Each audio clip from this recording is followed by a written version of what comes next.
नमस्कार मित्रांनो, मी सूर्यवंशी ज्ञानेश्वर. स्वागत आहे आपल्या नवीन व्हिडिओमध्ये. तर मित्रांनो, पशुसंवर्धन योजना 2025 मध्येच शेळी, मेंढी, दान, गाय, म्हैस वाटप यासारखे अनेक योजना आपल्याला महाराष्ट्रामध्ये राबवल्या जाणार आहेत. तर मित्रांनो, ही अशीच एक योजना आपण घेऊन आलेलो आहोत. तर याचा पूर्ण फॉर्म ऑनलाईन कसा भरायचा ते जाणून घेऊया आपण.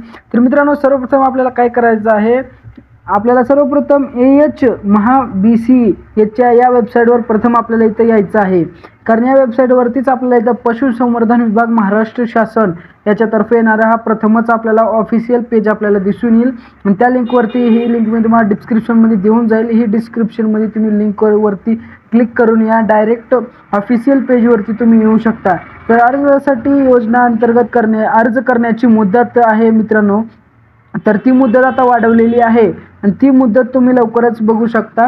राज्यस्तरीय योजना दुधाळ गाई म्हशीचे वाटप करणे, राज्यस्तरीय योजना शेळी, मेंढी, गाय गट वाटप करणे. तर मित्रांनो, ही राज्यस्तरीय व जिल्हास्तरीय योजना आलेली आहेत आपल्या महाराष्ट्र राज्यामध्ये.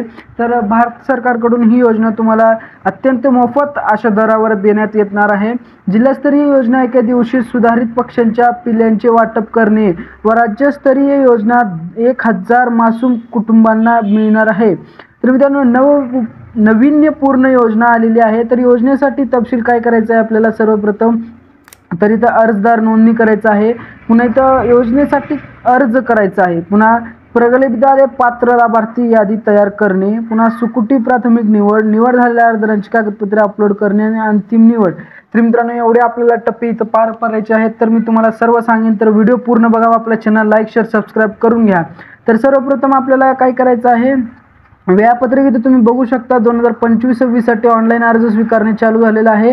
तर 3 मे पासून ते 2 जून पर्यंत, 3 जून पासून ते 2 मे पर्यंत.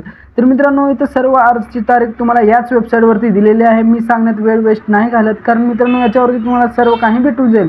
तर अर्जदाराची माहिती इथं भरायची आहे आपल्याला. असे चिन्ह असलेली माहिती भरणे अनिवार्य आहे. तर सर्व माहिती इथं भरणे अनिवार्य आहे.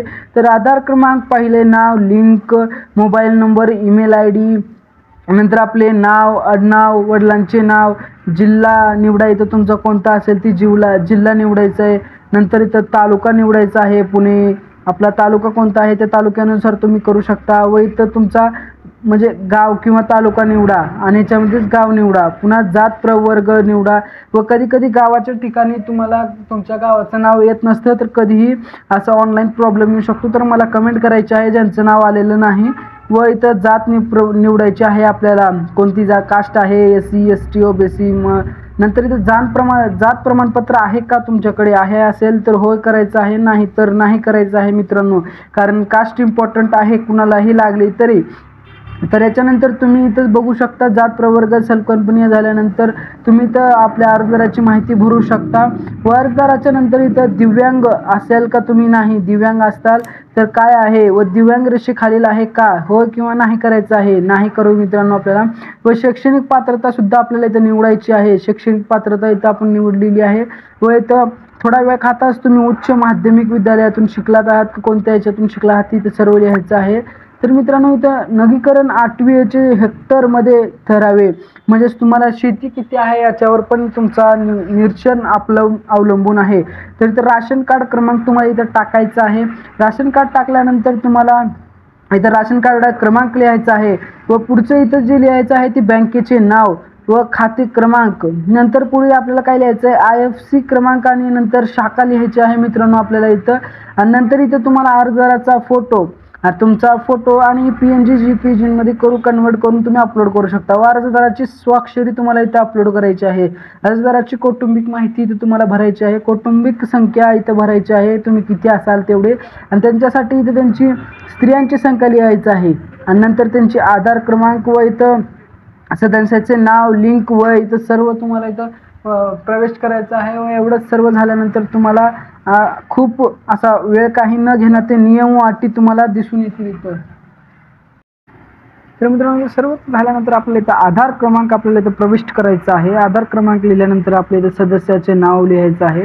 सदस्याचे नाव लिहायचं आहे, आपलं पूर्ण नाव तो पण. आणि इथं लिंक आपल्याला निवडायचं आहे, पुरुष स्त्री किती आपल्या घरामध्ये स्त्री व पुरुष आहेत. व इथं वय लिहायचं आहे त्यांचं. व इथं इतर असेल तर इतर पण लिहू शकता तुम्ही, काय नाही. आणि हे सर्व झाल्यानंतर तुम्हाला इथे पुढे चला म्हणून एक ऑप्शन येईल. पुढे चला केल्यानंतर इथे नियम व अटी मान्य करायचे आहेत व पुढे चला म्हणून आपल्या बटनावरती क्लिक करून आपण इथं नोंदणी सक्सेसफुली झालेली आहे म्हणून एक पुढे जा म्हणून एक बटन येईल. त्याच्यावरती क्लिक करून आपल्याला इथं असं एक इंटरफेस बघायला मिळणार आहे. आपल्याला बंद करा. तर ह्या बंद केल्यानंतर तुम्हाला बघू शकता मागणी करा. तर मित्रांनो इथं असे चिन्ह असंबलेले भरा आणि अनिवार्य आहे. तर तुम्हाला इथं काय करायचं सर्वप्रथम आपल्याला म्हणजेच आता बघा तुम्ही एक राज्य सेवा योजना दुष्काळ माझी म्हशीचे वाटप करणे.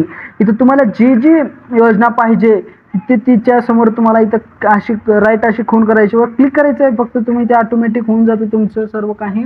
व इथं क्लिक केल्यानंतर तुम्ही काय करू शकता मित्रांनो, थोडा वेळ दम खायचा आहे. आता याच्यानंतर तुम्हाला इथं योजना दिसतील. अर्जदार माहिती व गटाची माहिती इथं लिहिलेली आहे. होय नाही होय नाही तुमच्या हिशोबाने तुम्हाला माहिती भरून घ्यायची आहे. सविस्तर रोजगार आहे का, अर्जदार सुरक्षित होणार आहे का, बेरोजगार आहे का, इथं सर्व माहिती तुम्हाला इथं भरून द्यायची आहे. व इथं तुम्हाला जे जे माहिती मागत आहे ती खरोखरी भरायची आहे. कारण तुमच्या ह्याच्यावर जे अधिकारी येऊन तपासतील ते तुम्हाला मान्य व अमान्याचं सर्टिफिकेट सुद्धा देऊन जातील मित्रांनो. तर याच्यावर काय करायचं आपल्याला, मागील 3 वर्षे किंवा कुटुंबातील वगळीचे कोणत्या शासकीय पशुवैद्यकीय योजनेचा लाभ घेत आहे का. तर तुमच्या योजनेमध्ये कोण लाभ घेत असेल तर याचा लाभ तुम्ही घेऊ शकत नाही मित्रांनो. 1 मे 2011 1 नंतर तिघले जन्मलेले कोणते कोणते अर्जदार आहेत हे अर्जदार तुम्हाला इथं हो नाही मध्ये तुम्हाला इथं उत्तर द्यायचं आहे. व इथं नियम व अटी तुम्हाला इथं पूर्ण वाचून घ्यायचे आहे. त्याच्यानंतर तुम्हाला क्लिक करायचं आहे. अर्ज जतन केल्यानंतर त्यामध्ये कुठलाही प्रकारचा बदल करता येणार नाही. तर ठीक आहे मित्रांनो, ही प्राप्त झाल्याची अर्जदाराची माहिती आहे. इथं अर्ज क्रमांक, अर्जदाराचे नाव, मोबाईल क्रमांक, आधार क्रमांक, अर्ज दिनांक व योजना इथं सर्व इथं तुम्हाला दिसलेलं आहे. तर इथं सर्व तुम्हाला टीप सुद्धा दिलेली आहे. अर्ज पात्र झाल्यास पात्रताने दिलेल्या कालावधीत जमा करावी लागेल यासंबंधी माहिती नोटिफिकेशन कळवण्यात येते. तर इथे तुम्ही इथं प्रिंट काढू शकता किंवा तुम्ही याची PDF सुद्धा सेव्ह करू शकता मित्रांनो. तुमच्या मोबाईलमध्ये प्रिंट काढा किंवा आपल्या मोबाईलमध्ये फाईल म्हणून सेव्ह करू शकता तुम्ही व इथं बंद करू शकता. मग यानंतरच तुम्हाला काय करायचं आहे, अर्जदार क्रमांक, योजना आणि आपलं इथं जे वय होणार आहे, पुन्हा आपला अर्ज दिनांक, आपल्याला हे सर्व माहिती आपल्या ह्याच्यावरती घ्यायचं आहे. व तुमचा फॉर्म इथं सबमिट झालेला आहे मित्रांनो. तर मित्रांनो, माहिती कशी वाटली कमेंट करून नक्की सांगा व आपल्या चॅनलला लाईक शेअर सबस्क्राईब करून घ्या. आणि अर्जदार इथं क्रमांक लिहा आणि इथं पासवर्ड लिहून तुम्ही लॉग इन करू शकता. तर अशाच नवीन व्हिडिओसाठी आपल्या चॅनल लाईक शेअर सबस्क्राईब करून घ्या. आणि असेच नवीन व्हिडिओ बनण्यासाठी आपल्या बेल आयकॉनला क्लिक करायला विसरू नका. Thanks for watching this video.